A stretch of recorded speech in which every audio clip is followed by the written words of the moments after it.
Here we go. This is the Skip Bayless Show, episode 66, in honor of Route 66, one of America's first great highways, running from Chicago through my home state of Oklahoma, all the way out here to the LA area where it ended in Santa Monica, California. This, as always, is the Undisputed, everything I cannot share with you during the debate show that is Undisputed. Today, I will unleash on LeBron James. And again, I will unleash on Charles Barkley. Please forgive me up front for that. And today, I will answer your questions about Zeke's future and about Wemby to the Spurs, my Spurs, and about my biggest pet peeve on this planet. And I'll also tell you why I'll take Diet Mountain Dew over coffee any day or night. But first up, as always, it is not to be skipped.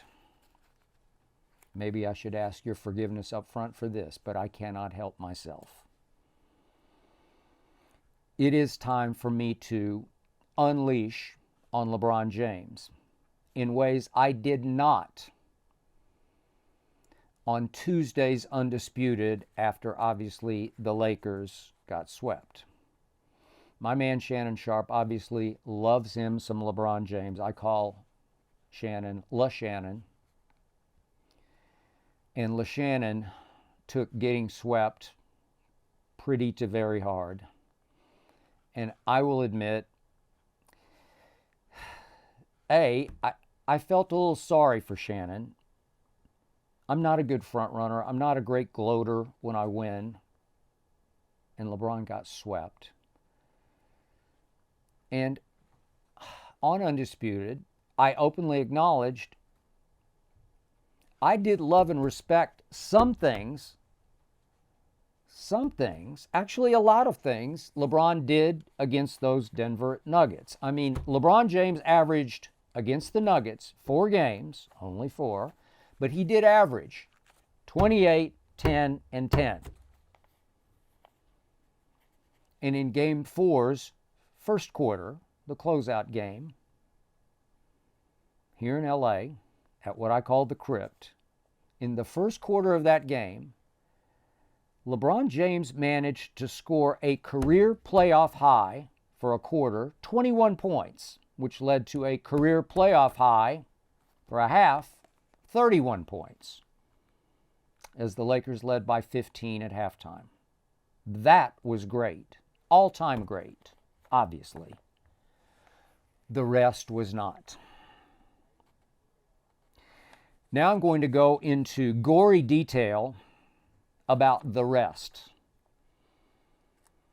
because this vintage LeBron bad ended up canceling all of the vintage LeBron great. I decided to open fire on all of the above after Tuesday's show, when my wife Ernestine sent me a story about yet another shot that my man Charles Barkley took at me. I will get to that in just a few minutes on this podcast. I've told you before, I rarely read anything written about me on the internet unless Ernestine sends it to me. But this time, in reading about Barkley's quotes about me, I read something in said story about my quote-unquote usual LeBron slander. Slander? You know, only if you're what I call a blind witness, a LeBron idolater, blindly loving LeBron, dismissing any and everything I say about him as hate, as in, oh, he's just a hater. He hates on everything and everybody, especially LeBron. Only then could you dismiss what I've said about LeBron, what I say about LeBron, as slander? This astounds and amuses me because it is just so wrong and so untrue. But this is how the blind witnesses and many media members have to protect their man LeBron by any means possible. I must be condemned. I must be dismissed as a slanderous hater. Time out. Just for the record. Nothing I have ever said about LeBron James is untrue or unfair. Nothing ever. Nothing exaggerated. Nothing fabricated. I'm sorry, but I have been right about LeBron Raymone James from the start. He doesn't have a clutch gene. Now it's come clear he doesn't have what I call a closer gene. He's not exactly Mr. Fourth Quarter, as great as he is, as all-time great. I don't think he's the greatest the way Shannon does. That's obviously Michael Jordan. But he's up there. I still have him 9th on my all-time top 10 list. But he's not exactly Mr. Fourth Quarter. Yes, yes, yes. He has made a few big playoff shots, game-winning, walk-off type shots. I know them all by heart, starting with that shot heard round the world. Game 2 in Cleveland versus Orlando, 2009. It's a walk-off, inbounds pass, no time left. Turkoglu didn't play him to shoot the three, which I can't believe because there was no time to drive it. And LeBron went straight up and had no other choice but to shoot it. And he shot it, and he made it. And time stopped. The world stopped. I remember that weekend, Ernestine and I were in New York City, and I look up, we're in some restaurant, and there was CNN on, and they were doing LeBron's shot heard around the world. I said, CNN is doing that shot. And you know the rest of that story. We thought it was going to be LeBron versus Kobe in the finals, and we could not wait until Orlando eliminated Cleveland in 6 games. My issue with LeBron has been he has missed so many late and close shots. And he has run from so many more because he has always been such a liability at the late game free throw line. I'm sorry, I'm truth telling, I'm not hating. Remember, LeBron has played more playoff minutes than anybody has ever played. And yet, since LeBron came into the league in regular seasons, nobody has ever missed more late and close regular season shots. Late and close. These are walk-off kind of shots. Win or lose kind of shots. Nobody, since LeBron came into the league, has missed more late and close free throws than LeBron James. I'm sorry, but LeBron can be as mentally fragile as any superstar ever. See the meltdown versus Boston 2010. I'm going to get to it a little more in detail in just a moment. Games 4, 5, and 6. Just go look at what happened. See the epic meltdown in the 2011 finals, his first go-round in the finals with the Heat, the Heatles as they were called. Heck, see games 3, 4, and 5 versus my Spurs back in 2014, a series that was a gentleman's sweep by my Spurs, ending in 5 games. By a record finals margin. Go look at what LeBron couldn't do in games 3, 4, and 5. I don't know what happened to him. He just was not there. And that was the end of him in Miami with Dwayne Wade. So, for me, it's always been flat out laughable that anybody would try to make the case that LeBron is the GOAT. Obviously, as I just said, Michael is the greatest player of all time. Michael, mentally toughest, clutchest player ever there was in any sport.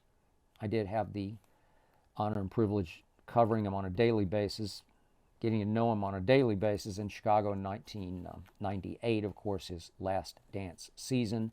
To me, it's blasphemous to even put LeBron's name in the same sentence with Michaels. So let's look harder at what just happened. The Lakers just played the Nuggets 4 very close games. 4 times.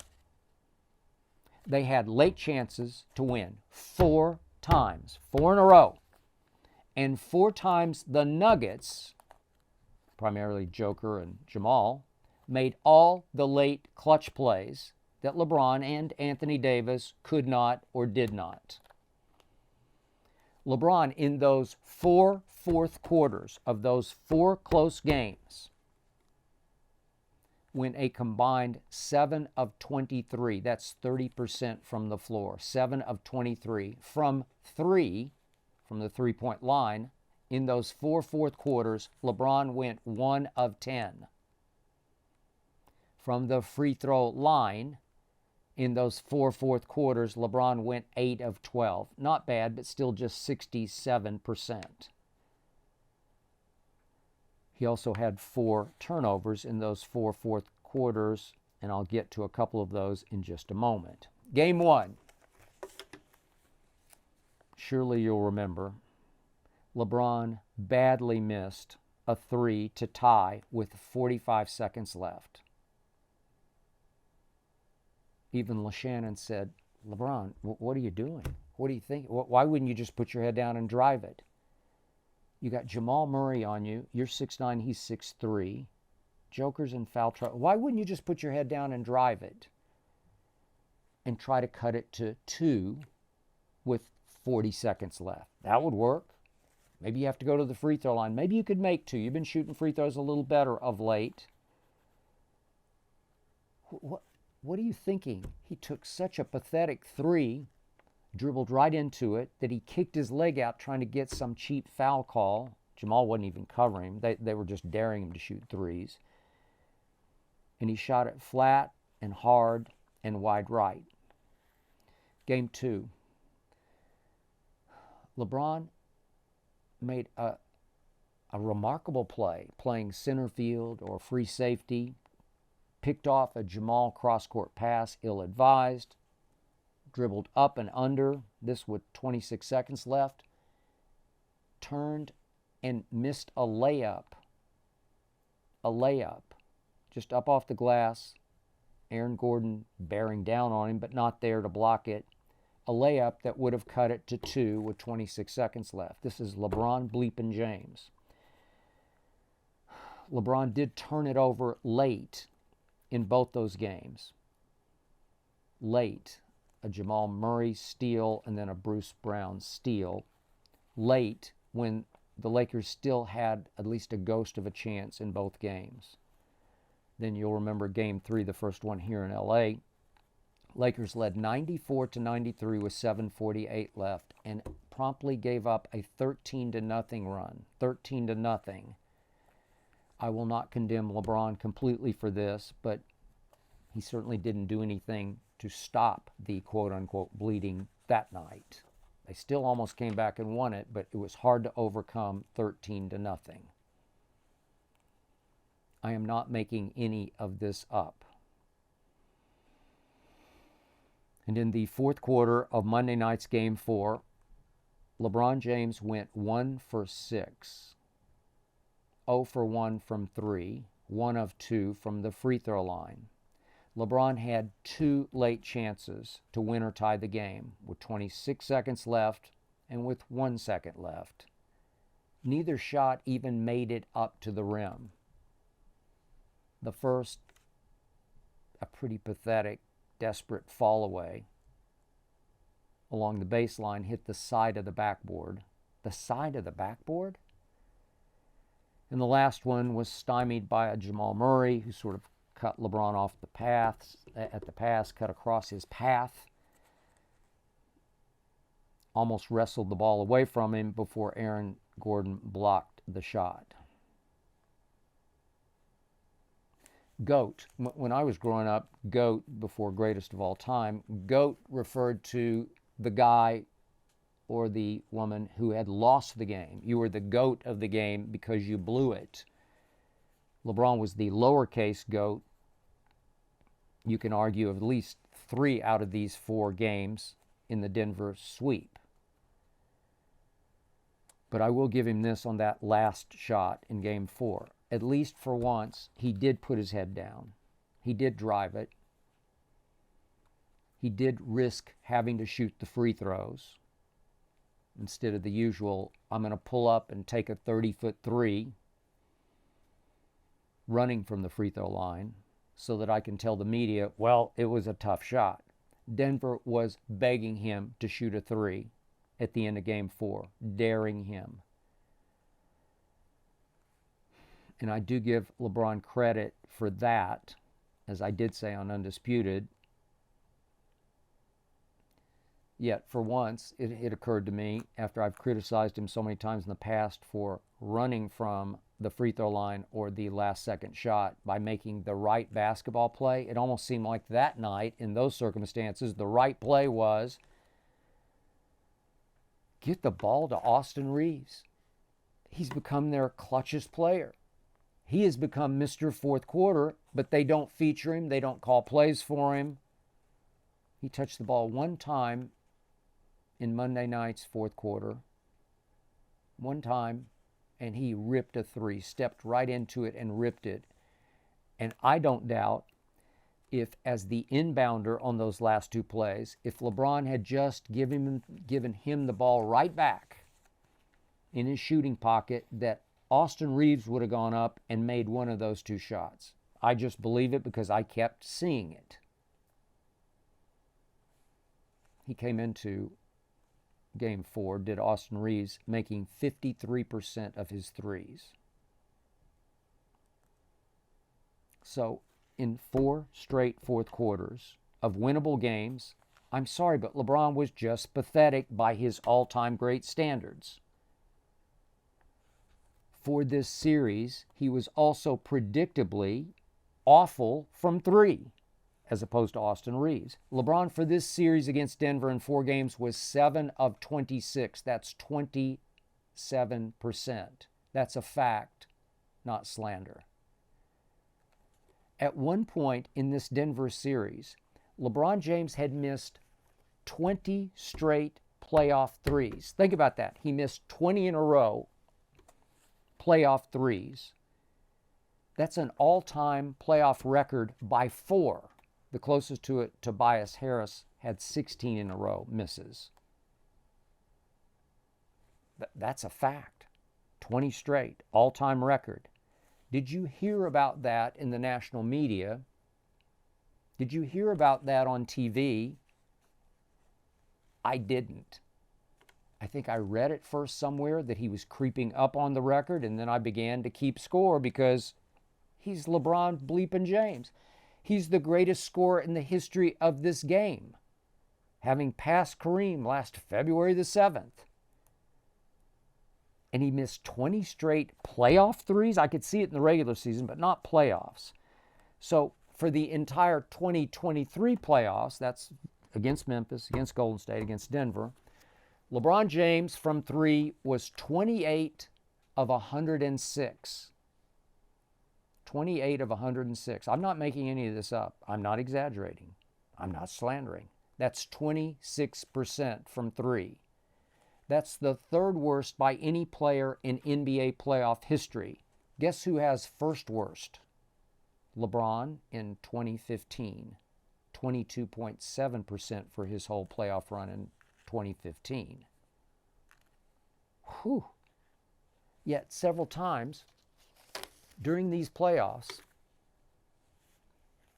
we were shown LeBron at 2 o'clock in the afternoon. He's out on the floor at the crypt, getting up shots. They look like threes to me. I'm pretty sure he was practicing 3-point shots. And the commentators would say, God, that LeBron, he is something. He's out here 3.5, 4 hours before games, getting up shots. And I'm thinking, how did the TV people even know he was going to be there? Well, clearly, LeBron, somebody from LeBron's team, not the Lakers, but his personal team, tipped the TV people, the network, that he's going to be out there, 2 o'clock, photo opportunity. Let's make myths. Let's show LeBron shooting threes. Shooting threes? I mean, did it help? He maybe he should have not been practicing threes. Maybe he'd been better off if he didn't think about it so much, because he's got clearly psychological demons that you can't just shoot away at 2 o'clock in the afternoon. I got more on 2 o'clock in just a moment here because it's driving me pretty crazy. But please, let's forget the myth making. Can we please just agree and acknowledge, even you blind witnesses, LeBron has always been a sorry three-point shooter. He takes and misses way too many, consistently hurting his team. It's just not what he was born to do. He's all-time great as a passer and a driver. I'll just be nice here. He's a below-average three-point shooter and free throw shooter.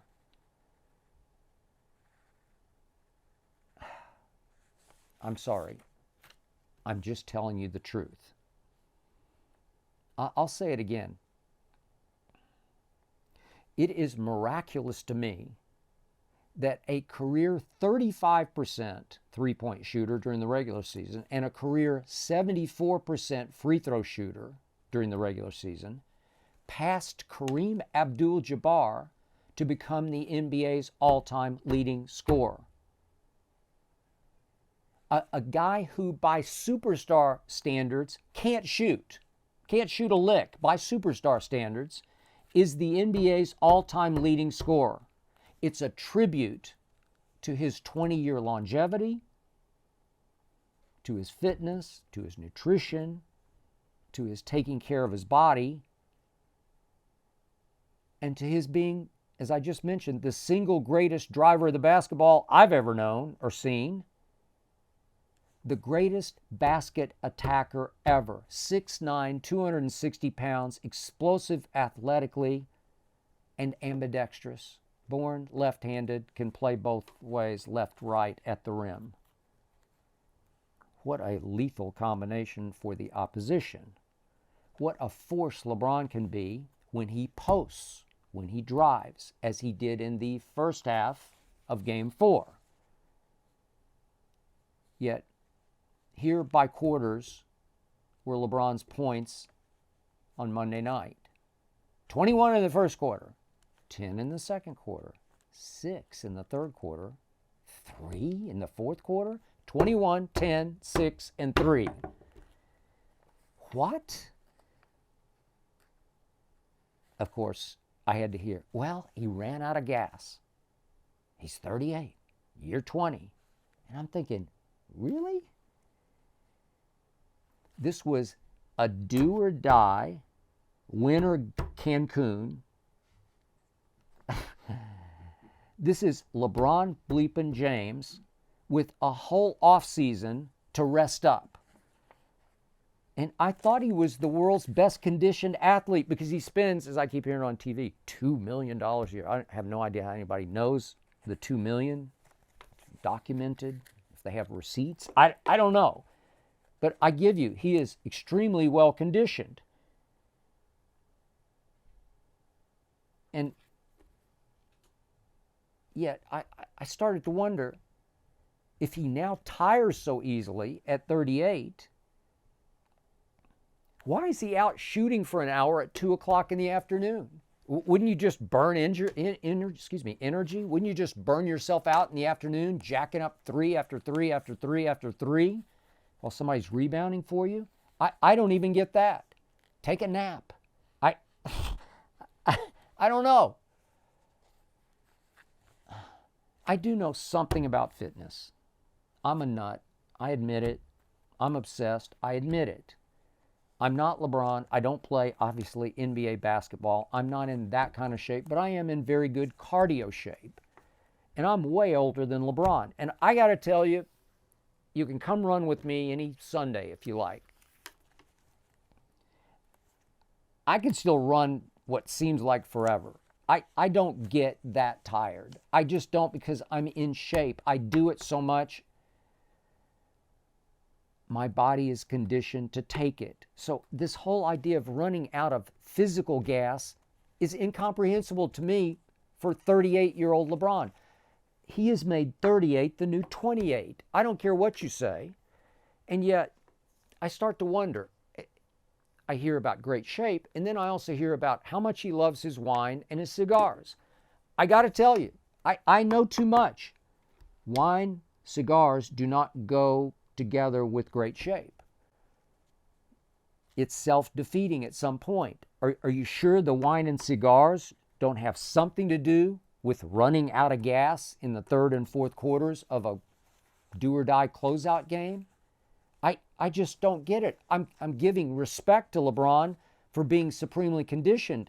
You can't run out of gas. Maybe you run out of psychological gas. Just the load of trying to carry your team at 38 is just overwhelming to you. To me, that's what happened, if you'll remember, 8 years ago. This is when he was a much younger man, 30-ish. I heard the same thing. Remember what happened 2015 finals, the first go-around against Golden State, before they were really Golden State. Obviously, they didn't have Kevin Durant. LeBron played those first 3 games, 1, 2, and 3, the 3 greatest games in a row I have ever seen, because he had lost Kevin Love, and then he lost Kyrie in overtime of game 1 at Oracle, and he's averaging 45 points a game. He just put his whole team on his broad shoulders and said, I got you. I'm going to carry you all the way home to Cleveland. They're up 2-1 with game 4 in LeBron's house in Cleveland. And I'm thinking,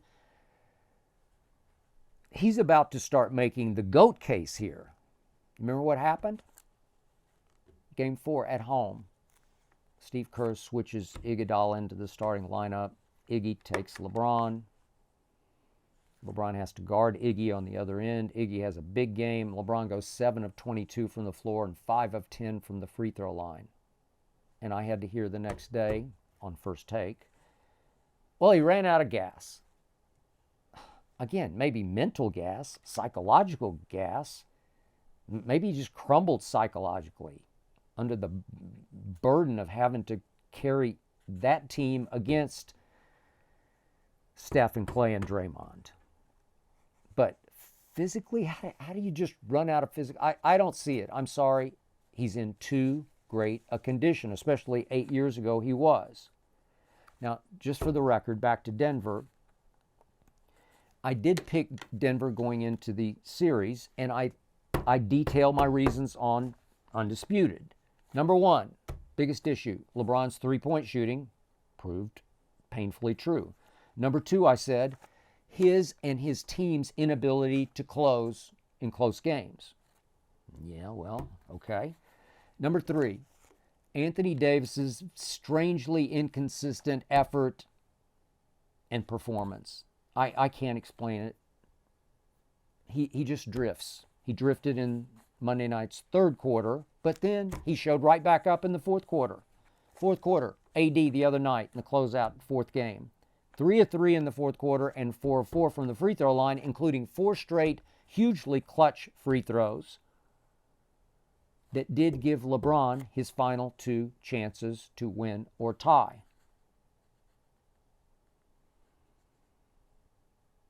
I had brought up his and his team's inability to close again and again and again and again on TV during the regular season. I'd never seen anything like it before. 15 times I counted. These Lakers had fourth quarter opportunities to win games if just somebody, anybody, could close the door and the deal. Most notably, the player many believe is the GOAT. Allow me quickly to just hit some of the lowlights during the regular season. Inexplicable lowlights. You Laker fans will remember, maybe you NBA fans in general will remember, November 28th, it's a home game. The Lakers led Indiana, the Pacers, who did not make the playoffs, led them by 17 with 10 minutes to go at home in the fourth quarter. In that fourth quarter, LeBron went 2 for 8, 0 for 1 from 3. Remember, he's guarding the kid Nembhard, who made the final walk-off shot for the Pacers. I just couldn't believe my eyes. LeBron allowed that to happen. You might remember a crazed shootout at Philadelphia. became an overtime loss for the Lakers. They lost overtime 13-2. In the fourth quarter and overtime, AD did miss some late free throws that cost them. But in the fourth quarter and overtime, LeBron scored a grand total of 5 points on a combined 1 of 5 from the floor, 0 for 2 from 3. It's just like incomprehensible. That's LeBron bleeping James. December 13th at home versus those Boston Celtics, LeBron missed a game-winning 3 at the buzzer. Do you remember the Mavs game? It was a great spectator game. Double overtime out here in LA. Finally won by the Mavericks 119-115. In the fourth quarter and the 2 overtimes, all combined, LeBron went 2 of 11 and 0 for 5 from 3. LeBron bleeping James. I'm not making any of this up. 76ers here. Went to the buzzer, went to the wire. 113-112 Sixers. LeBron did not score a point in the final 3 minutes. A Kings game, a shootout here. 114-111 Kings. LeBron, fourth quarter, 1 of 7 and 0 for 3. I'm not making this up. And then you remember faithfully what happened up at Boston. Lakers are up 7 with 6:20 to go. And it came down to that non-foul call on Jason Tatum when LeBron finally put his head down and drove it. He did get fouled. To this day, I wish I could have seen whether he could have gone to the free throw line to make 2 free throws to force overtime. Maybe he could have, but I just wanted to see it for once.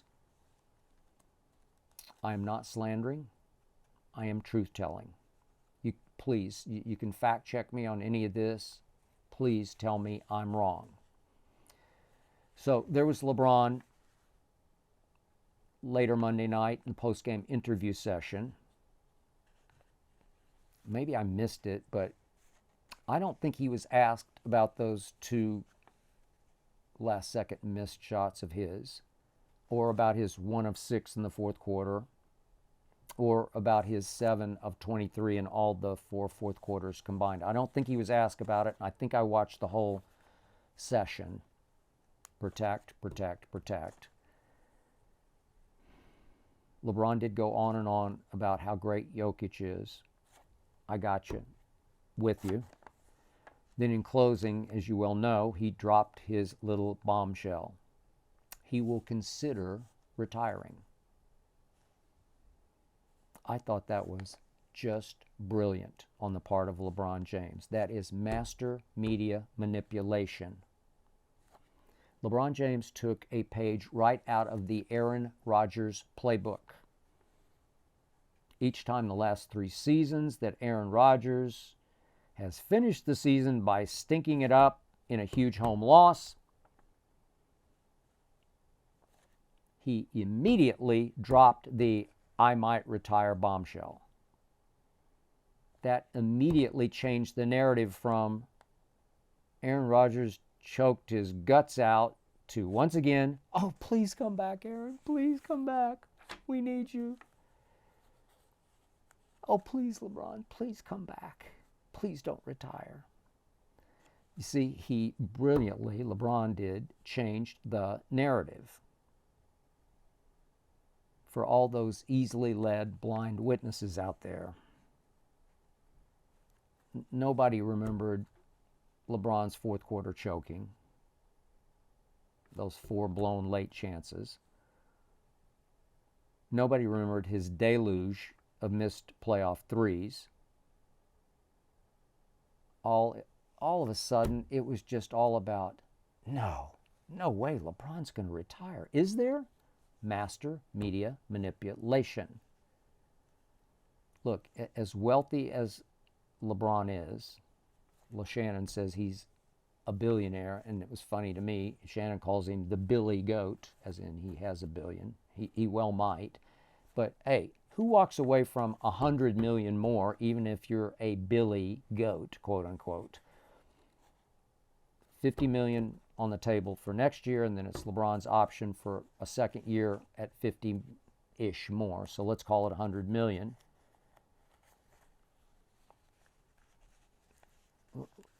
LeBron's not going to walk away without a retirement tour. He's got a huge ego. Who doesn't? We all do. I do. Everybody does. He deserves it. He has earned a retirement tour where he can just do a tour of NBA cities and to be celebrated at every stop as the all-time leading scorer. Why not? That's why he will not walk away now. I guess there's some question that he might limp away now. LeShannon kept bringing up LeBron's foot injury. Maybe it was bothering him. But did you watch the first quarter the other night? Did you watch him score 21? Did it look like his foot was bothering him? It didn't to me, and I have a pretty good eye for those things. As I did report on Undisputed, I do know a doctor who has actually viewed LeBron's x-rays. And he said, I don't see anything wrong with the foot. There's something about a tendon issue. The doctor I knew, took one hard look and said, he's got arthritic ankles. He's got scar tissue. He's turned them so many times. Maybe he needs an arthroscopic cleanup surgery after the season. Could really reinvigorate him next year. Okay, so fine. Can he still play at a high level? Sure, next year. Man, this year, even through this playoffs, his explosion looked just fine to me for long stretches. But with LeBron, there are always excuses, always so many excuses, often perpetrated by his inner circle. I will never forget 2010, that last series, first go-around in Cleveland against Boston. They lost games 4, 5, and 6. I'm on ESPN on First Take, and it was reported that morning after the Game 6 loss, coming from a source close to LeBron. I assume it was Rich Paul, maybe Maverick Carter. But the source said, and it was reported on ESPN, and I had to respond to it, that LeBron had to be sedated, quote-unquote sedated, before games 4, 5, and 6 because of an issue with a teammate in the locker room. You probably have heard it. I won't go into the gory details of that. But sedated? So he played sedated, so that's why he struggled in games 4, 5, and 6. I still laugh when I think about the sedated day on First Take. Remember, his owner, Dan Gilbert, soon accused him of quitting in games 4, 5, and 6. LeBron James, I don't remember anybody ever accusing Michael Jordan of quitting. I could have missed it, but I don't think so. And then remember what happened when LeBron got swept in 2018 by the Warriors? LeBron showed up in the interview session right after that game wearing some kind of splint or brace on his right hand. A source close to LeBron, see Rich, see Maverick.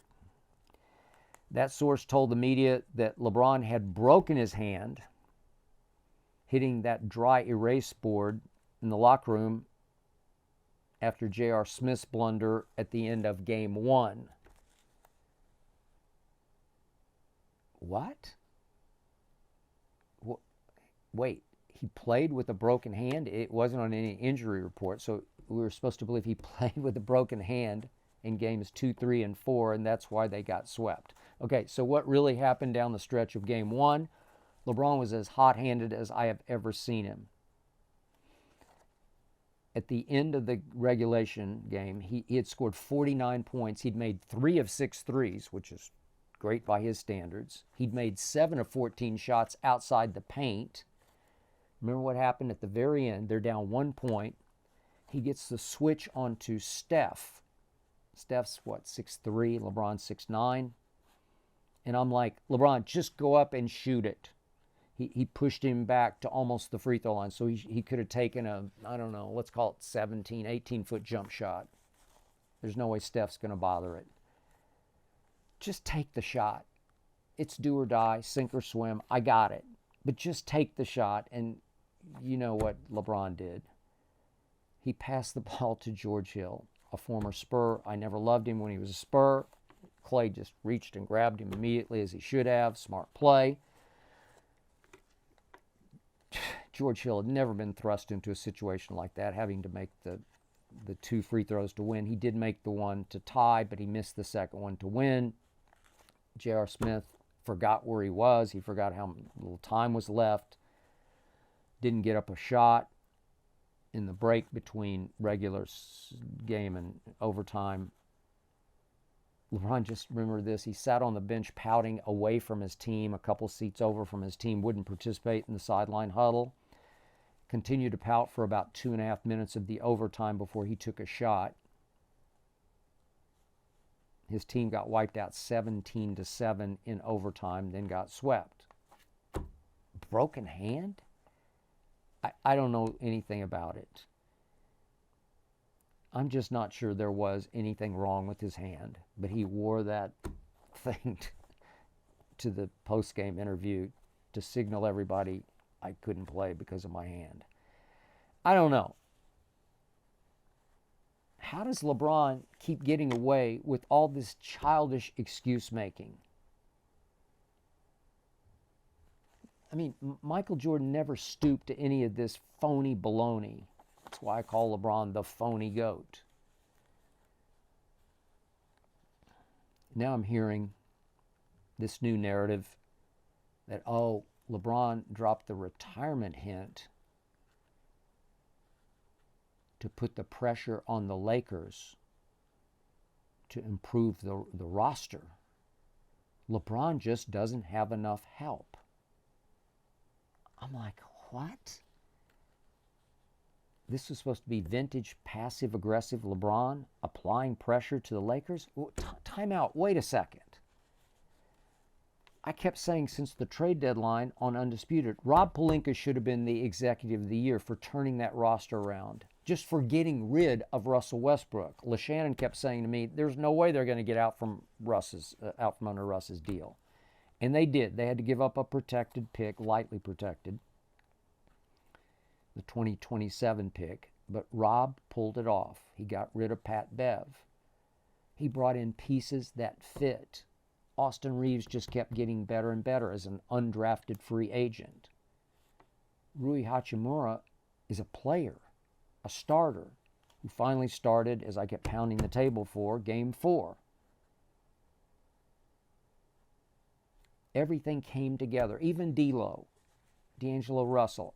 I know he struggled last couple of games, but he's a natural-born scorer, and he has his moments, and he has his stretches. Not much of a defender, but they had turned into, as a team, the #1 defense in basketball since the trade deadline. They could have won all 4 games against Denver. Now LeBron needs more help. He needs Kyrie, like a hole in the head. Kyrie Irving, are we talking about the same Kyrie, now 31, who blew up the Celtics and then went haywire in Brooklyn and then went to Dallas and could never blend with Luka and they missed the playoffs? Is that Kyrie? Are we talking about that guy who's admitted publicly he no longer prioritizes basketball? The same Kyrie Mark Cuban desperately needs as a gate attraction alongside Luka. The same Kyrie who's going to get offered a max in a no income tax state of Texas, and you're going to blow up your roster. You're going to lose Austin Reeves and Hachimura and name 3 or 4 other players to add Kyrie, and that's going to change life in LA? I think not. And then I even heard the rumor, we talked about it on Undisputed, that the Lakers are considering trading for Trae Young. Not a fan. University of Oklahoma fan. Watched him carefully there. Since he entered this league, Trae Young has led this league in total turnovers. The last 2 seasons, he has led the league in each of the last 2 in turnovers. This past season, Trae Young shot 33% from 3 and shot way too many threes. So you want a mini LeBron to play alongside LeBron? I give you, Trae can pass the basketball. He's not LeBron as a gifted passer. LeBron's still the best passer in basketball. But you got 2 really good passers who can't shoot threes. And did I mention defense? You want to talk about liability? You think D'Lo's a liability? Try on Trae Young, who's about 5 feet 11 inches tall. Try him on for defense. Tell me I'm slandering. Tell me I'm exaggerating or fabricating. Tell me LeBron, who's 4-6 in the finals, is mentally tougher and more clutch than Michael Jordan, who is 6-0 in the finals with 6 MVPs. Capped off at Utah, I was there, by that late steal and that hold the pose walk-off shot over Brian Russell. I was there on press row at Utah in 1998, Game 6. Done. Over and out. GOAT. LeBron, lowercase GOAT of the Denver series. Please, please, please, you LeBron protectors, defenders, idolaters, please tell me I'm wrong.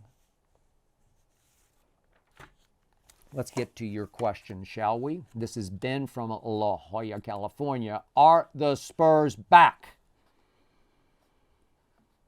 You might remember a couple of podcasts ago, I went into depth on why I have fallen out of love with the Spurs coach, Greg Popovich. I detailed how I believe Pop has gotten exposed without Tim Duncan, just the way Belichick has gotten exposed without Tom Brady. Very similar personalities. I am pretty sure my San Antonio Spurs, I've been a fan since late 70s, George the Iceman Gervin, but I'm pretty sure my Spurs eventually will be back in business as a Western Conference contender with Wembanyama. They hit the lottery. Sometimes you can hit the lottery and it doesn't really matter, it doesn't really get you any place, but they hit the lottery for a potentially life-changing player. A player LeBron has already called an alien. That's really all you need to know. Never before have we seen a player this tall, some have him at 7 feet 5 inches tall, with this kind of point guard, shooting guard skills. My only question about Wemby, as he's called, does he have the mental and physical toughness to dominate this grown man's league that is the NBA? My best guess is yes, but I don't know that for sure. All I can say right now is go, Spurs, go.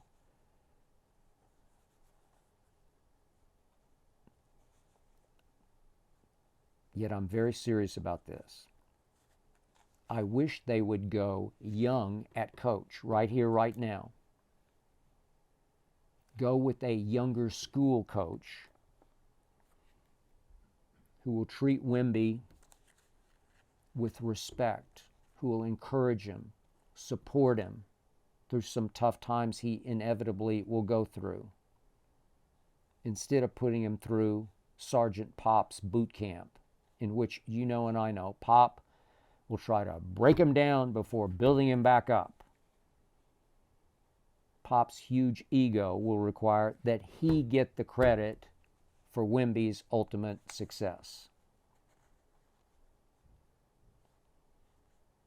Remember, Kawhi Leonard was the first Spurs star to just reject Pop. To just say, no, all this my way or the highway, I want the highway, said Kawhi. Get me out of here.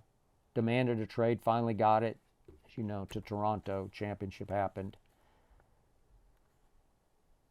Will Wemby actually put up with Pop's coaching initiation grind that he'll put him through? I don't love this. I do love the Spurs, and I ultimately love Spurs fans. But I do not love Pop hard coaching Wemby. I got a bad feeling about that. This is Grant from Rockford, Illinois, who asks, where is Zeke Elliott going to play this season? Whew. Grant, I'm not sure he's going to play anywhere, unless maybe Jerry takes him back on some vet minimum deal. My friend Robert Smith asked me this same question when we had lunch the other day here in LA. Robert, you might remember All-American at Ohio State, way ahead of Zeke, but All-American and then a Pro Bowl running back was Robert Smith for the Minnesota Vikings, now a Fox NFL commentator, analyst. Robert could not believe that I don't believe anyone will sign Zeke. Robert's like, he's only 27.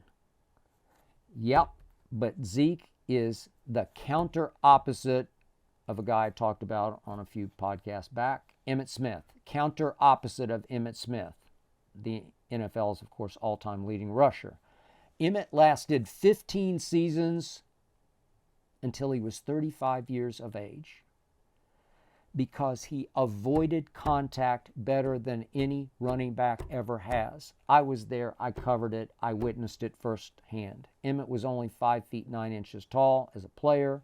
Norv Turner, his coordinator, used to tell me, I've never seen this kind of quickness in a confined space. Nobody could draw a bead on Emmitt.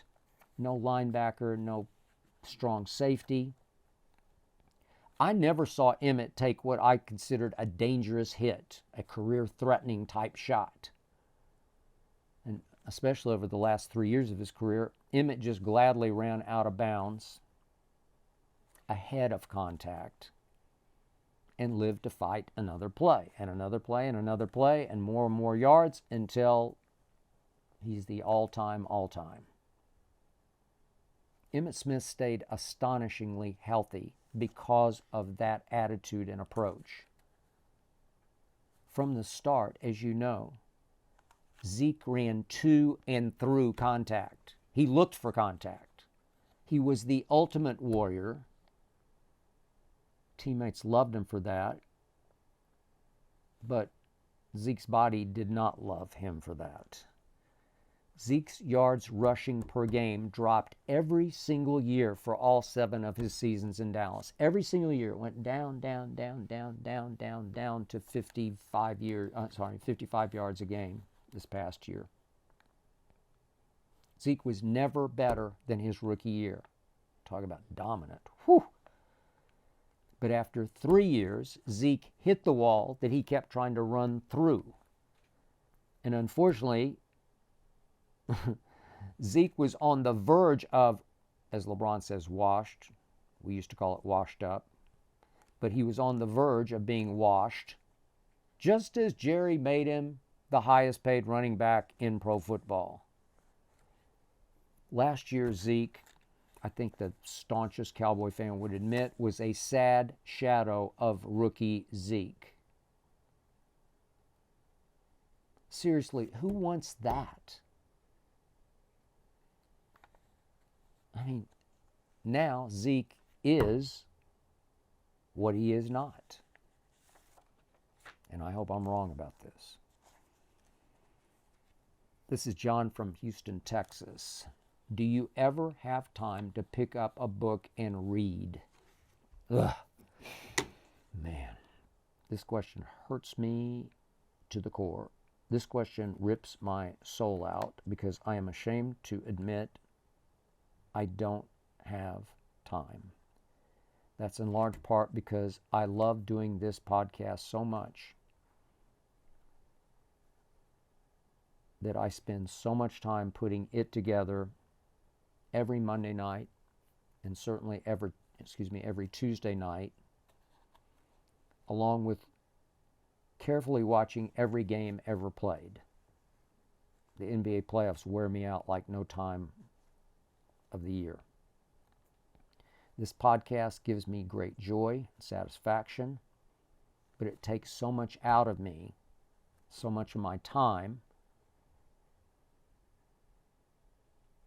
that I just don't have time to read. I used to be a reading beast, voracious. I love to read because I love to write.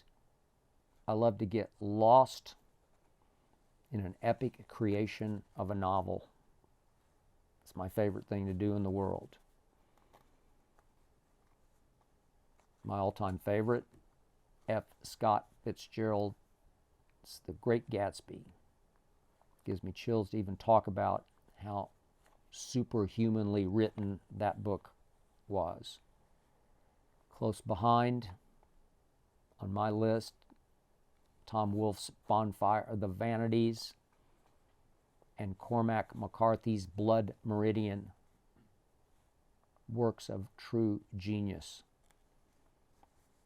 The movie version of Bonfire was an abomination. Yet they are finally, they say, making a movie of Blood Meridian, even though Tommy Lee Jones tried and failed. James Franco tried and failed. Ridley Scott tried and failed. So I say good luck to John Hillcoat, who did direct another Cormac McCarthy epic called The Road. It was a movie of moderate success. Blood Meridian is ultra-violent, even by Hollywood's fairly liberal, violent standards.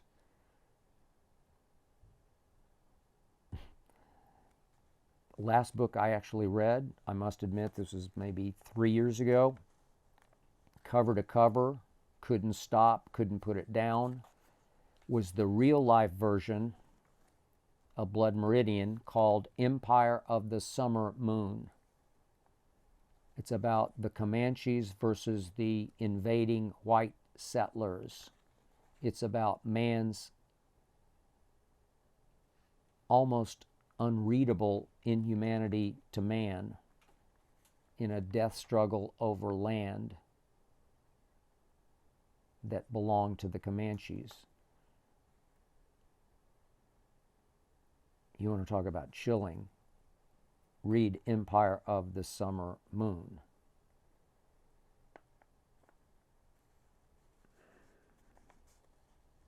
But I must admit,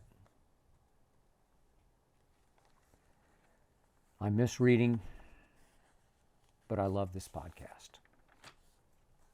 This is Robert from Denver. Whew. What is your number one pet peeve? Okay, you ask, so I'm going to answer. I am addicted to golf. I've admitted that before on this podcast. I'm addicted to practicing and playing, loving and hating golf. In chasing and chasing and chasing, breaking 80 in golf. I do not have time to play golf on weekends. Obviously, courses are too crowded. I have too many games to watch. So I try to practice or maybe play 9 or maybe even sometimes squeeze in 18 holes on a Tuesday and or Thursday morning right after Undisputed, right around 10 a.m. LA time. My biggest pet peeve in the world, times 1,000, is slow play on the golf course. You've heard about it on the pro tours. You've heard about Brooks Koepka and his issues at the Masters with slow play. I got way bigger issues. My windows are tight. I have to get home in time to take an hour, maybe an hour and a half nap before I dive into my work nights. I get up at 2 o'clock in the morning. I rarely sleep for more than 4.5 hours at night. Listen, if there's nobody on a golf course, and this has happened to me rarely, but if there's nobody on the golf course, I promise you, I can play 18 holes in 2 or 2.5 hours. I promise you, no sweat. Play 18 holes of golf well, probably better than if there are people in front of me. But invariably, 18 holes today take at least 4 hours, maybe 4.5, maybe 5 hours. because people waste too much time while playing golf. Only if you play do you have any idea what I'm talking about. So forgive me if you don't. But people spend way too much time looking for lost golf balls. 2 minutes, 3 minutes tops. Drop one and let's go. It's not the U.S. Open. Just drop one and let's get on with it. People spend way too much time lining up putts the way the pros do. Way too much time walking to the far side of the hole to look at the putt, backside up. Way too much time practice swinging before they actually hit their shot. My clock is ticking. I stand in the fairway watching this happen on the green and I lose my mind. I lose my concentration. I lose bets. I lose my golf balls because of those people on the green taking hours to line up their putts. Ask the guys I play with. I go completely psycho over slow play on the golf course. People ahead of us are depriving me of the game that I live to play. As the clock ticks, you cost me 1 hole, 2 holes, 3 holes. Maybe I only get to play 5 or 6 holes and I got to go because my clock is ticking. That is my pettest peeve in the world. And you probably don't want to play golf with me. This is Brian from New York. If a restaurant were to serve a Skip Bayless, quote unquote, what would the food item be? That's easy. It would be chicken and broccoli and brown rice. That's my twice a day go-to meal. I live on chicken and broccoli and brown rice. I actually like it. And nobody would ever order it. This is Elliott from Utah. When you order a steak, do you ask for it rare or well done? Elliott, the last steak I ordered was in London, of all places, while I was there covering what we used to call Wemby. Now it's just Wimbledon because the real Wemby plays in San Antonio. But I was there covering Wimbledon in 1982. That was the last steak I ordered, and I ordered it medium rare. No more red meat for me. That actually ended about 2 weeks later, covering the British Open in Scotland at Royal Troon.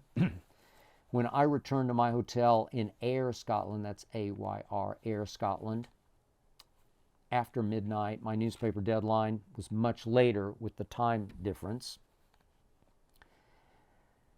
I was hungry, so I went out looking for anything that was still open.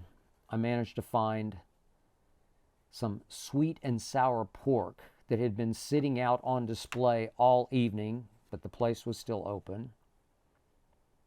Took it back to my hotel room. I was sitting on the bed. I was trying to eat it. It was like congealed.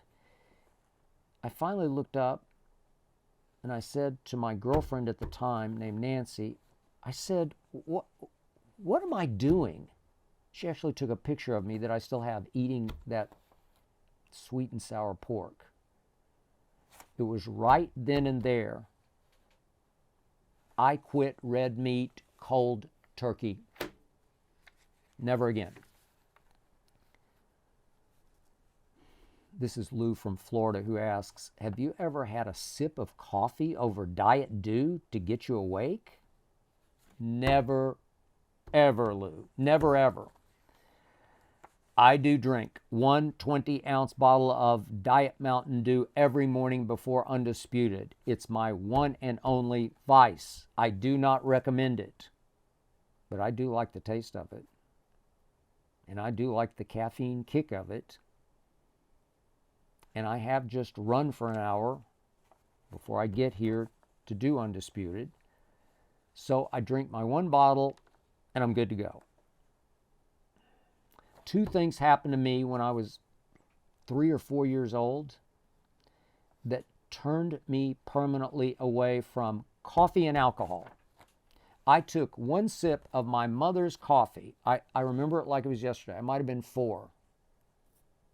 In our little 2-bedroom, 1-bath house on 43rd Street in Oklahoma City, Oklahoma. I took one sip of her coffee when she was not looking, and I was done with coffee for life. It just tasted so bitter bad to me, so bitter bad, and it smelled even worse, did coffee.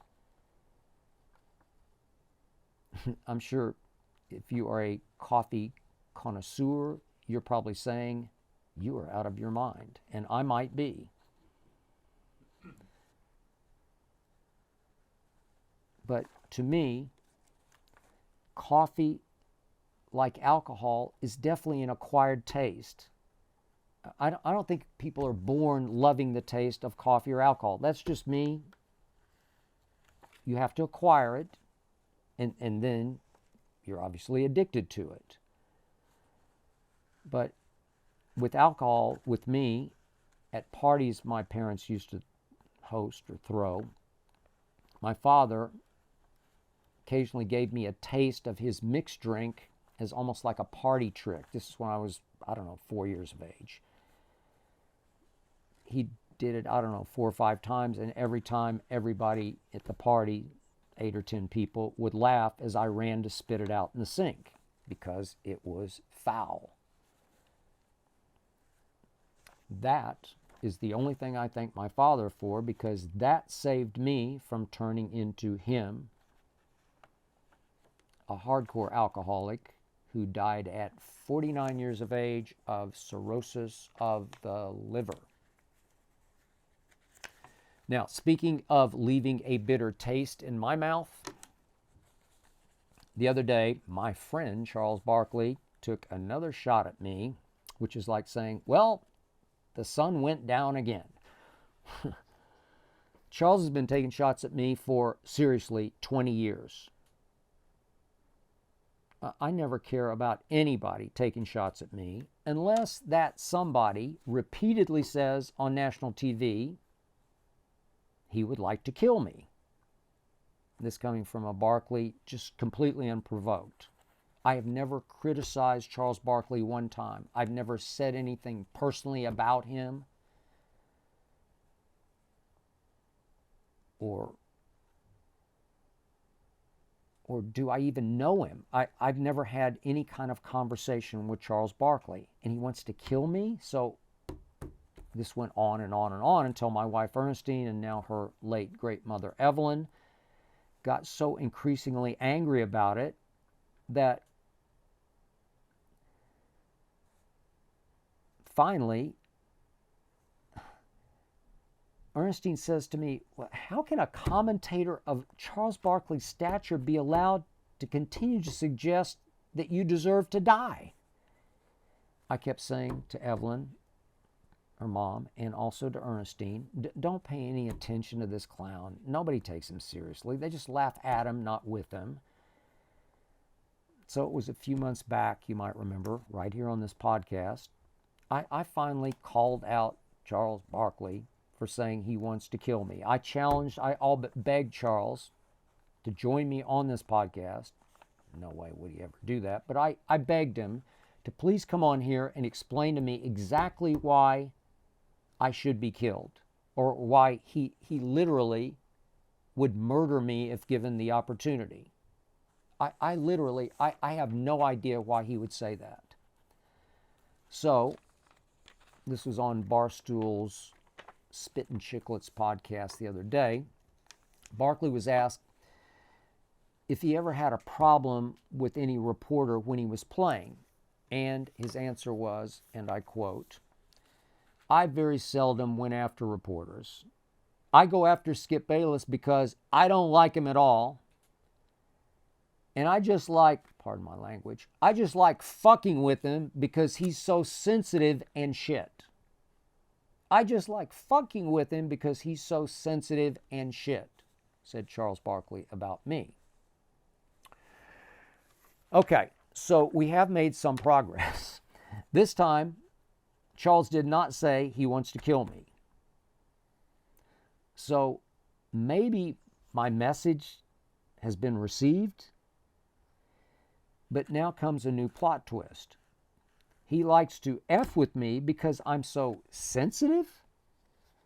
I waited 20 years to finally stand up and call him out for saying very publicly again and again and again that he'd like to kill me. I waited 20 years to do that, and now I'm so sensitive. I am still laughing about that one. Not with Charles, but at Charles. Again, I don't even know Charles. I've never spoken a single word in conversation or in communication with or to Charles Barkley. I did not cover Charles's teams when he played in the NBA. All I know for sure is that Charles does watch Undisputed religiously. He knows every word I speak on TV. And for that, I am greatly appreciative. My theory is that deep down, Charles resents me because I all too often see and say things that he wishes he had seen and said. But the other day we had Kenny Smith on Undisputed. Kenny obviously works closely with Charles on TNT's Inside the NBA. Known Kenny a while, liked Kenny a lot. Kenny actually brought up Charles to me on air, I think because he figured I was going to bring up Charles to him on air, but I seriously did not have any plans to bring up Charles. But Kenny probably remembered what had happened back when we first had Kenny on First Take. It was the very first time we ever took First Take on the road this was to the NBA All-Star Game in Orlando in 2012. My man Stephen A. on live TV asked Kenny as our guest, what's Charles's problem with Skip? And Kenny, maybe caught off guard a little, said he didn't really know. Maybe it was just Charles being Charles. So the other day, maybe Kenny wanted to go on the offensive by suggesting on live TV on Undisputed that Charles and I are actually a lot alike, said Kenny. And I was like, huh? A lot alike? I will say, Charles, weirdly, Charles has sometimes been an even harsher LeBron critic than I have been. But alike? Because we both just say exactly what we think, sometimes even just blurt it out. Maybe that's it. I'll say this again. I do not hate Charles. I do watch Charles. I think he's very good on TV because his reputation, his cachet is very different than mine. Charles can get away with saying just about anything on TV because that's just Charles. With me, people try to read the tiniest bit of controversy into something I said or tweeted and then blow it absurdly and wrongly and unfairly, completely out of proportion. Not Charles. Charles is Charles. Charles can get away with just about anything. I envy that.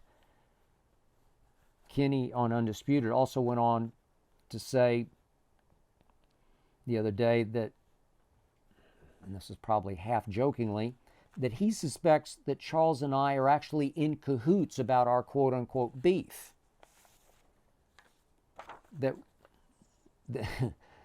Kenny suspects that we actually communicate, as he said, on the down low. Maybe even game plan what we're going to say about each other. Trust me, that is just not the case. So I assume Charles will keep taking his shots because now I will no longer turn the other cheek as I did for 20 years. I no longer will let him get away with slinging mud, whatever mud that he wants to sling. So I guess now that I'm sensitive and shit, as Charles says, that he's going to take advantage of my sensitivity by slinging more and more mud just for fun. I mean, here's the truth. Charles's favorite punching bag has finally had enough. And when he punches, from this point on, as I just did, I will punch back.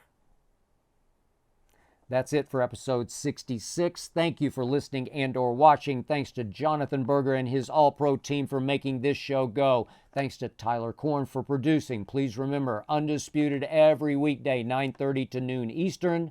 The Skip Bayless Show, every week.